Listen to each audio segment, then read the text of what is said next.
менің сұрағым Дархан Медеғалиұлы өзіңізге. Жалпы енді бұл заң жобасымен танысып шыққан кезде мынау мемлекеттік қызметшілерге қойылатын талаптардың тағы да күшейтілетінін көріп отырмыз, иә? Бұл жерден де екі тараптың мүддесі жатыр. Бірі халық, бірінші әрине олар ел мемлекеттік қызметшілер қателесетін болса қалт кетпесін дейді, оларға талап күшейсін, қажет болса жазада күшейсін дейді. Екінші тарап мемлекеттік қызметшілер, әсіресе осы жұмыстың ауырын атқарып жүрген, таудай талапты азғантай айлыққа атқарып жүрген мына мамандар мен бас мамандар қазір бізге тағы қандай талап болады екен деп шақшадай бастар шарадай болып отыр. Енді мына заң жобасына қарасақ, мемлекет қызметке кір келтіретін теріс қылықтардың ішіне мынау есірткі құралдарын медициналық емес қолдану, немесе мынау көлік құралдарын алкогольдік немесе ескірткілік мас күйінде басқару дүниелері бар. Бұндай жаңағы заң бұзушылық анықталса, мемлекет қызметкер бірден тіпті жұмыстан шығарылады. Бұл дұрыс.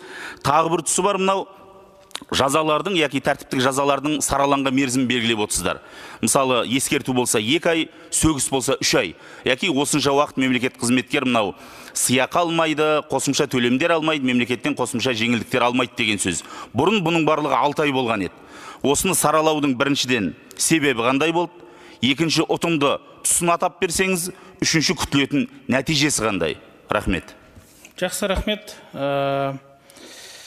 Енді бірінші кезде есірткі және алкогольдікке байланысты біз басшыларды және басшыларға қатысты тізімдер жасалынады. Ол себебі бізде көптеген мемлекеттік құпиялар мен қағаздармен жұмыс жасайтын азаматтарымыз бар мемлекеттік қызметте. Сол себепті біз оларға сондай наркоскрининг жасайтын боламыз. Ал енді қалған мемлекеттік қызметшілерді ол бірінші басшылар өздері белгілейді. Қажет болған жағдайда оларды сол жаңағы наркоскринингке жіберіп отырады.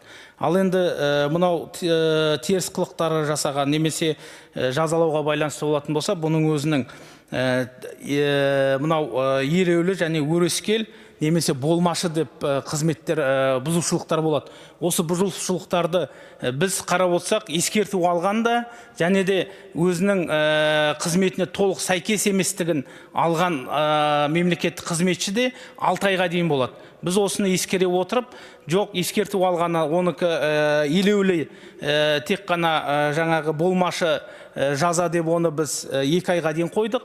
Сосын сөгіс, қатаң сөгістерді 3 айға дейін, ал мынау өзінің толық сәйкес емес дейтін жаңағы өрескел бұзушылықтарды біз 6 айға дейін қалдырып отырмыз. Себебі бұл ертең мемлекеттік қызметшілердің арасындағы жаңа саралауды ескереміз. Себебі бізде қазіргі таңда ескерту алса да, басқасын алса да бірдей болып тұр. Осыны біз ескере отырып жасадық.